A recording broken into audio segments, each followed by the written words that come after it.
This is one of the first free black towns in the Americas, San Basilo De Palenque, Colombia. Listen to the drums, explore the murals, and study the dancing. It was founded around 1603 by self-liberated Africans who escaped from the slave ports of Cartagena, Colombia.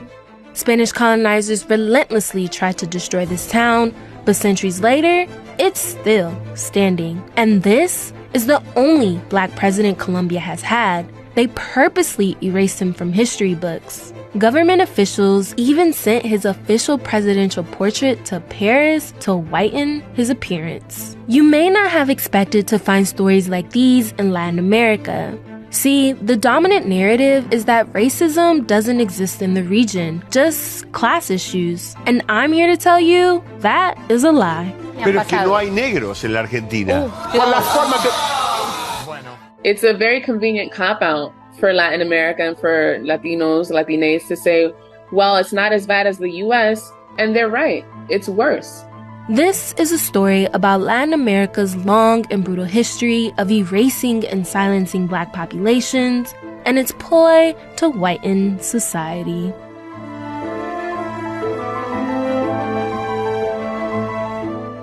Here's the thing. Anti-blackness is so deeply ingrained in the Latin American region that it's often ignored or defended. Like in the case of Dominican baseball player Sammy Sosa, who downplayed using a bleaching cream that whitened his skin. From Peruvian newspapers using 159 different racist adjectives to describe African-descended people, to terms of endearment like mi negrita, which actually stem from the idea of people as property, to blackface, used as a form of entertainment. It's all part of a slew of everyday racism. There is plenty of evidence showing that racism is rampant in Latin America, but many Latin Americans have evaded accountability by treating racism as solely a U.S. problem. Unlike the U.S., where racism was upheld by legal separation like Jim Crow laws, you're not a Texan if you're not for segregation. Countries including Colombia, Mexico, and Brazil encouraged the mixing of different racial types, known in Spanish as mestizaje. As a result, this ideology of mixing has been used for centuries to deny the presence of Black and Indigenous people throughout the region. This idea that everyone is mixed also has been completely overblown because Latin America is not unique in its mixedness, but that has been the mantle that it has taken upon itself so that you can evade accountability. How can we be racist if we're all mixed? Well, you certainly found very many ways to be. Meet Harris Machado. She's Panamanian American and the producer of Negro, a docuseries about Latino identity. We all know those sayings. You're treating me like a Black person. Trabajar como un negro, working like a Black person. Don't marry a Black person. Come on. Be serious. Again. And everybody knows these sayings. This is every single last country. Like, stop playing with us. Stop playing in our faces. To understand how deep anti-Blackness runs in the region, let's go back a couple of centuries, starting with the wars of independence from Spain for the region now known as Latin America.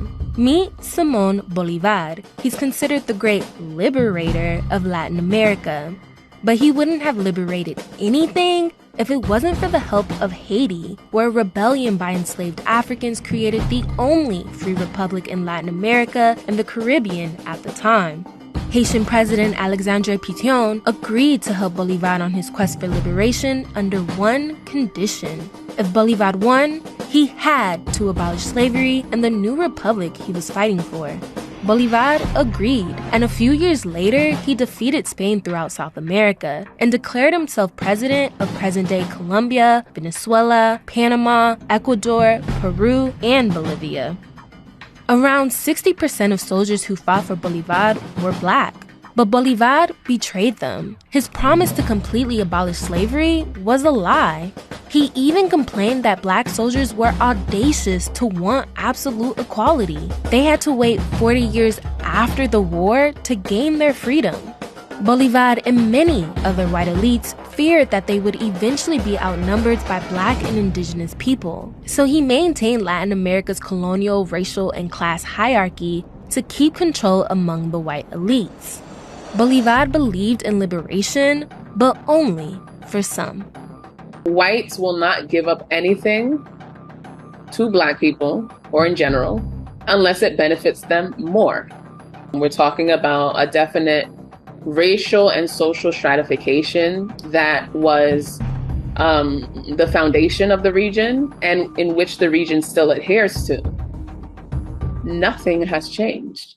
Anti-Blackness was baked into the foundation of the region, but that anti-Blackness didn't stop with Bolívar. See, the emancipation of slavery was a threat to the social hierarchy in Latin America, so white elites came up with a plan to systemically, physically, and culturally wipe out Black people. How did the region do it? Mass white European immigration while banning the immigration of non-whites. Welcome to the Blancamiento and Brancamiento period, which literally mean to whiten. The goal was for future generations to no longer have visibly Black and indigenous people, so that the national identities in these new nations would be associated with whiteness. In this period, elites aimed to make Black people disappear through their gradual absorption into the white race. Over 10 million European immigrants settled in Latin America between 1880 and 1930, with 90% of them going to Argentina, Uruguay, Cuba, and Brazil. Brazil even went as far as to pay for transportation costs from Europe and passed a law making European immigrants automatic citizens as soon as they arrived. European immigrants were given preference over Black people in jobs, housing, and education. And the impacts of this are still felt today. Today, over 78% of Afro-Brazilians live below the poverty line.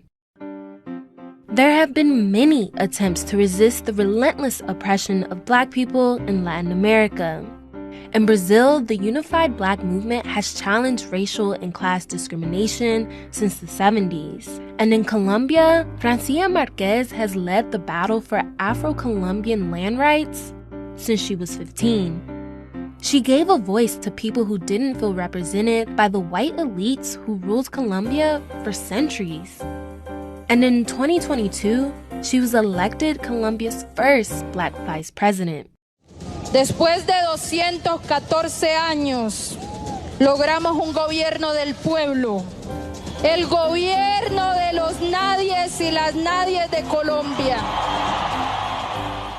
So the policies aimed at erasing Black people from society failed, but they successfully created many obstacles that prevented Afro-descendants from accessing land, education, and the labor market. And that's why you can't talk about the current conditions of Black people in Latin America without acknowledging the centuries of discrimination, racism, and oppression.